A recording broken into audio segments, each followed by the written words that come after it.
ವಿಧಾನಸೌಧದ ಆವರಣದಲ್ಲಿ ಪುಸ್ತಕ ಮೇಳ ಮತ್ತು ಸಾಹಿತ್ಯ ಮೇಳ ನಡೆಯುವಂಥ ಸಂದರ್ಭದಲ್ಲಿ ನಾವು 5 ಹಿರಿಯ ಸಾಹಿತಿಗಳು ಮತ್ತು ಬರಹಗಾರರು ಯಾರು ನಮ್ಮ ಕರ್ನಾಟಕ ಮತ್ತು ರಾಜ್ಯದ ಸಾಹಿತ್ಯ ಕ್ಷೇತ್ರದ ಕೊಡುಗೆ ಕೊಟ್ಟಿದ್ದಾರೆ ಅವರು ನಾವು ಗುರುತಿಸಿಕೊಳ್ಳಲಿಕ್ಕೆ ತೀರ್ಮಾನ ಆಗಿತ್ತು.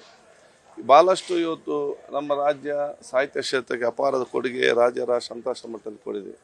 ಇದನ್ನು ಹೇಗೆ ಸಿಲೆಕ್ಟ್ ಆಯ್ಕೆ ಮಾಡಬೇಕಂತ ಹೇಳಿಕೊಂಡು ನಾವೊಂದು ಕಮಿಟಿ ಮಾಡಿದ್ದೆವು. ಅದರಲ್ಲಿ ಕನ್ನಡ ಸಾಹಿತ್ಯ ಪರಿಷತ್ತಿನ ಅಧ್ಯಕ್ಷರು, ಕನ್ನಡ ಪುಸ್ತಕ ಪ್ರಾಧಿಕಾರದ ಅಧ್ಯಕ್ಷರು, ಕನ್ನಡ ಅಕಾಡೆಮಿಯ ಅಧ್ಯಕ್ಷರು ಮತ್ತು ಕನ್ನಡ ಮತ್ತು ಕಲ್ಚರ್ ಇಲಾಖೆಯ ಸೆಕ್ರೆಟರಿ ಅವರು ನನ್ನ ಇಲಾಖೆಯ ಕೂತ್ಕೊಂಡು ಅದಕ್ಕೆ ಒಂದು ಕಮಿಟಿ ಮಾಡಿ ಅವರದ ಮತ್ತು ಮಾಧ್ಯಮದ ಒಂದಿಬ್ಬರು ಸದಸ್ಯರು ಸೇರಿಸಿಕೊಂಡು ಒಂದು ಸಮಿತಿಯವರು ಈ ಆಯ್ಕೆ ಸಮಿತಿ ಮಾಡಲಾಗಿತ್ತು. ಆಯ್ಕೆ ಸಮಿತಿಯವರು ಆ ಒಂದು 2-3 ಮೀಟಿಂಗ್ ಮಾಡಿ ಆಯ್ಕೆಯಾದ ಸದಸ್ಯರ ಆ ಪಟ್ಟಿಯನ್ನು ಕೊಟ್ಟಿರ್ತಾರೆ.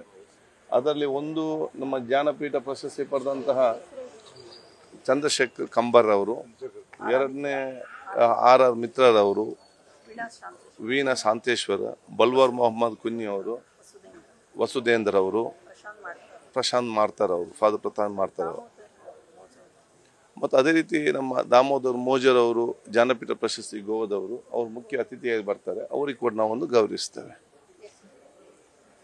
ಈ ಕಾರ್ಯಕ್ರಮವನ್ನು ಉದ್ಘಾಟನೆ ಸನ್ಮಾನ್ಯ ಮುಖ್ಯಮಂತ್ರಿಗಳು ಉದ್ಘಾಟನೆ ಮಾಡಿದಂಥ ಕಾರ್ಯಕ್ರಮದಲ್ಲಿ ಅವತ್ತು ಅದನ್ನು ಎಲ್ಲ ಸಭಾಪತಿಗಳು ಆವರಿಸಿ ಅದನ್ನು ಗೌರವಿಸ್ತೇವೆ.